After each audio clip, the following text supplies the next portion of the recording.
ماہ فیضان ماہ ایمان محبت ہے رمضان محبت ہے رمضان۔ محمد سجاد نے انڈیا سے پوچھا ہے حرم شریف میں 10 رکعت تراویح، حرم شریف میں 10 رکعت تراویح پڑھائی جا رہی ہے، جبکہ ہم نے سنا ہے کہ تراویح 20 رکعت ہوتی ہے اور 8 رکعت والا قول غلط ہے، تو یہ 10 رکعت تراویح کون سے مسلک کے حساب سے ہے؟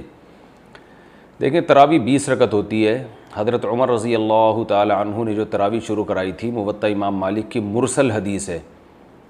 اور اس میں ہے کہ 20 رکعت حضرت عمر رضی اللہ تعالی عنہ نے شروع کرائی تھی۔ وہ جو 8 رکعت والی حضرت عمر سے منقول حدیث ہے، وہ مضطرب ہونے کی وجہ سے ضعیف ہے۔ علامہ ابن حجر رحمہ اللہ نے اس کے بارے میں فرمایا لا یصح الاستدلال بہ، اس حدیث سے استدلال درست نہیں ہے۔ اور وہ جو 8 رکعت موطا امام مالک کی حدیث ہے، 2 اور وجہ سے بھی وہ قابل اعتماد نہیں ہے۔ اس کی وجہ پہلی تو یہ کہ خود جو موطا امام مالک کی جو خود مؤلف ہیں امام مالک، وہ اس حدیث کو نہیں مانتے، اسی وجہ سے ان کا بھی 8 رکعت کا قول نہیں ہے۔ اور دوسری بات یہ کہ اس زمانے میں ہمیں کہیں بھی نہیں ملتا کہ صحابہ یا تابعین نے 8 رکعت تراویح پڑھی ہو، تو اس سے بھی پتہ چلتا ہے کہ حضرت عمر نے اگر 8 رکعت شروع کرائی ہوتی تو اس دنیا میں کہیں تو ہو رہی ہوتی نا، تو کہیں بھی نہیں ملتی، بلکہ اس کے خلاف ملتی ہیں۔ اور کثرت سے جو روایتیں ہمیں ملتی ہیں وہ 20 رکعت ملتی ہیں۔ اس کے بارے میں میرا ایک آڈیو بیان ہے، اس میں نے پوری روایتیں دھڑا دھڑ پڑھ کے سنائی ہیں لوگوں کو کہ کتنی زیادہ حدیثیں منقول ہیں صحابہ کرام سے 20 رکعت پر۔ تو وہ دور سے لے کے آج تک،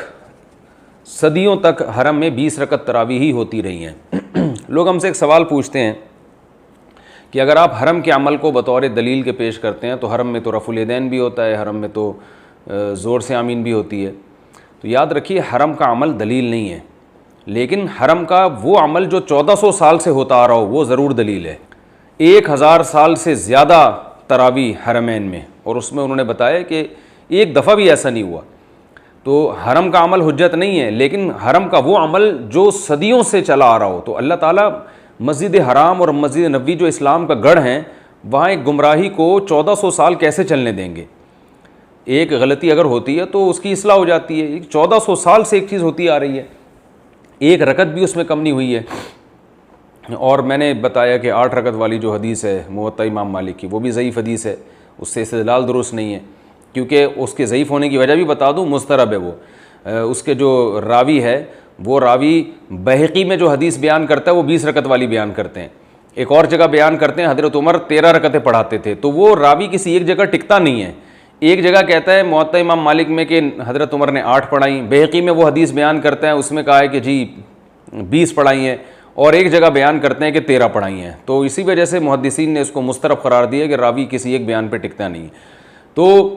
اسی وجہ سے چاروں امام ابو حنیفہ، مالک، شافعی، احمد بن حنبل، یہ تو بہت بڑے محقق تھے، ان چاروں نے یہ اسی پہ فتویٰ دیا ہے۔ امام احمد بن حنبل کا بھی جو مختار قول ہے، جو ان کی فقہ کی کتابوں میں لکھا ہوا ہے کہ 20 رکعتیں، تو علامہ شامی رحمہ اللہ نے کہا ہے کہ مشرق، مغرب، شمال، جنوب ہر جگہ 20 رکعتیں ہو رہی ہیں، تو کہیں بھی ہمیں یہ گواہی ملتی ہے کہ 20 رکعتیں ہوتی تھیں۔ اس کے بعد پھر لوگوں میں تبدیلی آئی اور لوگوں نے کہا کہ یہ دلیل ہے، فلانی دلیل ہے، یہ دلیل ہے، اور دلائل بھی کمزور ہیں،